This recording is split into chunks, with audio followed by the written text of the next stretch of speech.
Bienvenidos otra vez a mi canal. Hoy os traigo otro vídeo de dudas. Tengo como para hacer unos 50 vídeos de dudas. Pero bueno, voy a ir seleccionando, que si no lo mismo son muchos. Mirad, voy a empezar por una duda que me parece interesante, que me dice: ¿cómo haces la buttercream de queso consistente? Se me acaba derritiendo. Bueno, lo primero para hacer la crema de queso que nos quede perfecta, la receta la he hecho aquí en el canal alguna vez ya. Básicamente, os digo la que es mi receta que no falla. 125 gramos de mantequilla, pomada, blandita, no fundida en el microondas, blandita, la sacáis un par de horitas antes. Y 300 gramos de azúcar glass o icing sugar. Y eso lo batís a muerte, como si os fuera la vida en ello. Y es importante hacerlo con batidora, una batidora de varillas para que se monte muy bien, para que se mezcle muy bien la mantequilla con el azúcar. Cuando eso lo tenéis, añadimos el queso Filadelfia o queso tipo Filadelfia. Es importante que no sea un queso light. Y es importante que batáis a máxima velocidad, otra vez unos 5 minutos o más. Lo que yo hago es empezar a batir y luego rebañar bien las paredes del bol con la espátula y batir. Yo normalmente echo entre 125 y 200 gramos de queso, depende si quiero una crema más dulce o quiero una crema con un puntito más ácido. Y luego es batir, batir, batir, batir, batir, batir, batir a muerte. Y sí que la crema de queso os recomiendo usarla nada más hacerla. Es decir, cuando la habéis terminado de hacer, la ponéis sobre los cupcakes, sobre la tarta, sobre lo que sea. Debería tener la consistencia de una nata montada densa, o sea, tiene que parecer como un buttercream que no tuviera queso. Si necesitáis hacerla para otro día, podéis prepararla, dejarla en la nevera y después, antes de usarla, hay que volverla a batir unos 5 minutos a máxima velocidad con varillas, de forma que otra vez se airee y otra vez tenga esa textura correcta. Yo normalmente la buttercream de queso es la única que no hago regresar a temperatura ambiente si la tenía en la nevera, ¿vale? La bato directamente en frío y me paso batiéndola 5-8 minutos hasta que tiene la textura perfecta, porque es verdad que si la dejáis a temperatura ambiente a veces está demasiado blanda. Así que espero con eso haberte ayudado. Con los cake pops siempre se me despega el palito al bañarlo. ¿Hay algún truquillo? Bueno, el truco que yo hago siempre con los cake pops es preparar las bolitas y luego el palito bañarlo en el propio chocolate que voy a utilizar o en los candy melts que haya fundido. Baño la punta del palito, la introduzco en el cake pop y lo congelo unos 2-3 minutos para que ese chocolate se ponga muy frío, muy duro y ya pueda bañar el cake pop sin que se me suicide, porque son bastante suicidas, así que es importante ese paso para evitar suicidios entre los cake pops. ¿Cómo y dónde conservar las tartas, muffins, cupcakes, bizcochos? Bueno, pues la verdad que depende un poco de cada receta. Por ejemplo, te diría que los cupcakes, salvo que la crema necesite frío, a temperatura ambiente están perfectos. O si van a ser varios días, pues sí que es verdad que los puedes meter en la nevera, dentro de un recipiente hermético y después sacarlos a temperatura ambiente. Pero yo normalmente, si son unos cupcakes, incluso con crema de queso, si es de un día para otro, no pasa nada por tenerlos fuera. Pero ya te digo, si los metes en la nevera, siempre volverá a temperatura ambiente. Las tartas exactamente igual. Los muffins, salvo que tengan fruta o algo que se vaya a estropear, yo normalmente los tengo a temperatura ambiente en un recipiente hermético o los tengo en un tupper o en uno de estos portatartas, uy que me mato, en uno de estos pies de tartas que tienen una cúpula de cristal, aguanta muy bien. Y por ejemplo, bizcochos igual, temperatura ambiente. Y las galletas sí que lo suelo tener en una lata, porque es donde mejor se conservan, o a mí al menos, donde más me gusta cómo se conservan. ¿La masa de los cupcakes se puede usar para hacer tartas de pisos? Bueno, pues habría que ver qué masa de cupcakes. En general habría que ver qué textura tiene, porque hay masas que si son muy blanditas, si hacéis una tarta de muchos pisos de bizcocho, pues puede sufrir un poco, ¿vale? Puede romperse. Entiendo que te refieres a apilar tartas de varios pisos.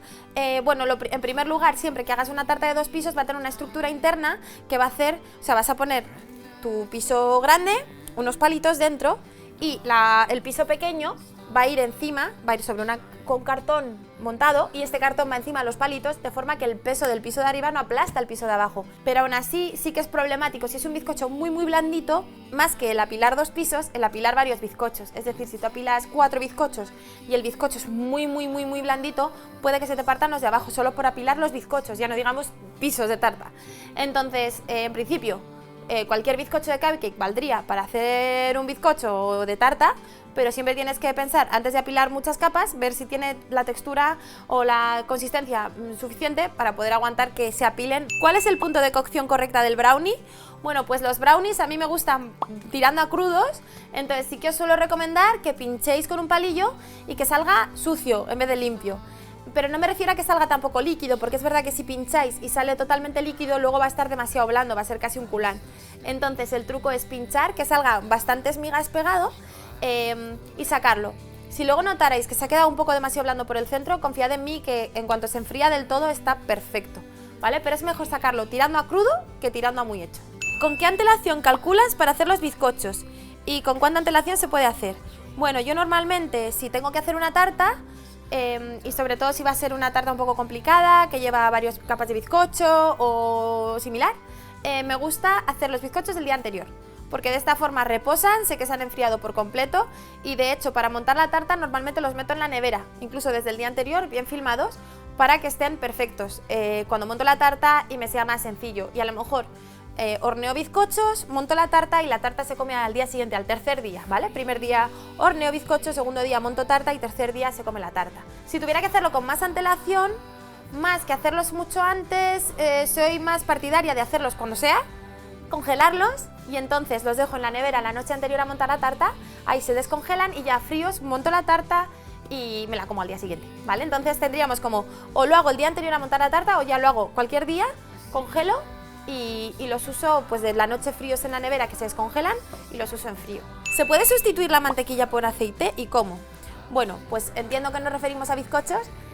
Sí, en los bizcochos puedes sustituir la mantequilla por aceite, prácticamente en todos. Incluso si fuera un bizcocho que te pide fundir el chocolate con la mantequilla, podrías fundir el chocolate aparte y usar aceite.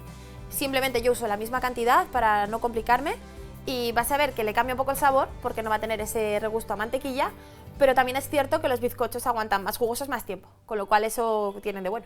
Así que sí, no hay ningún problema, yo lo hago muchísimo y quedan muy bien. A mí las galletas se me deforman en el horno, aunque ricas. ¿Por qué a ti no? Bueno, hay un truco para que no se os deformen las galletas. Entiendo que se está refiriendo, o que te está refiriendo, a cuando cortamos con un cortador, que cortamos un osito y nos sale una vaca porque se nos ha deformado. El truco es que cuando cortamos la masa tiene que estar súper fría, ¿vale? No es tanto que enfriéis la masa en un paso anterior o tal, pero sí que al cortar, ese punto de cortar, ahí la masa tiene que estar fría. Entonces, si usáis mi receta es súper fácil. Son 250 gramos de mantequilla, 250 gramos de azúcar, un huevo y 500 gramos de harina.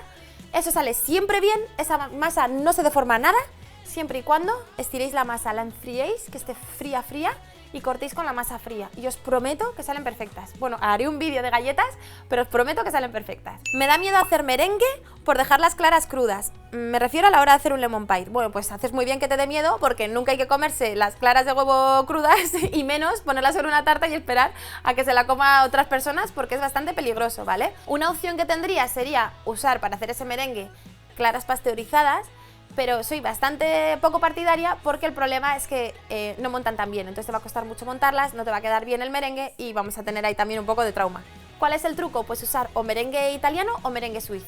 Buscas en Google, si buscas incluso Alma, merengue suizo, Alma, merengue italiano, te va a salir mi receta para que sepas la diferencia. El merengue suizo es el que vamos a disolver el azúcar en las claras al baño María, siempre llegando a 74 grados para asegurarnos de que no tiene ningún tipo de salmonela.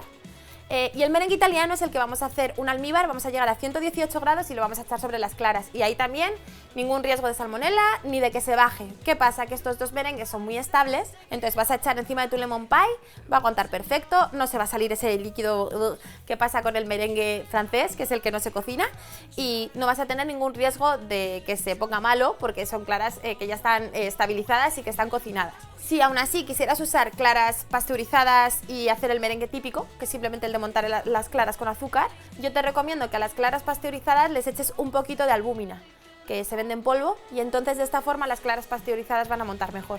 Si no, puedes estar horas esperando a que monte, ya que yo no, no va a montar. ¿Cuándo sabes si tienes que poner el horno con calor arriba, debajo, ambas o con ventilador? Bueno, pues yo, para todo, normalmente uso el horno con calor arriba y abajo y sin ventilador. Y esa es la forma de cocción que me parece más uniforme, me parece que es como mejor queda. Ponemos la bandeja en la mitad inferior y queda perfecto. ¿Cuándo uso yo ventilador? Bueno, pues yo solo uso ventilador en los hornos que me permiten poner solo ventilador. Es decir, no calor arriba con ventilador, calor abajo con ventilador, o calor arriba y abajo con ventilador, o grill con ventilador, sino solo ventilador. Hay una serie de hornos, algunas marcas determinadas lo tienen, que te permiten hacer lo que llaman turbo o solo convección o similar, y entonces en esos hornos el calor se está repartiendo de forma uniforme sin estar encendidas la resistencia de arriba y la de abajo. Y de esta forma conseguimos hornear en todo el horno a la misma temperatura, sería como un horno profesional de los de pastelería, y podemos hornear 2 bandejas a la vez, pues por ejemplo 24 cupcakes a la vez o 2 pisos todos llenos de bizcochos. Entonces yo, es verdad que en mi taller tengo un horno que me permite hacer eso, puedo hornear 10 bizcochos a la vez, porque me caben 5 arriba y 5 abajo, pero si no, pues no uso el ventilador para nada. De hecho en casa si tenéis ventilador pero no tienes esa opción, pues siempre calor arriba y abajo sin ventilador y os queda todo perfecto. Bueno, pues nada, prometí que iba a hablar más despacio, no lo he hecho, a ver si para el siguiente vídeo de dudas hablo más despacio. Y nada, que tengo muchas todavía pendientes, así que os prometo otro vídeo más de dudas. No sé si me he explicado, es que era complicado explicar.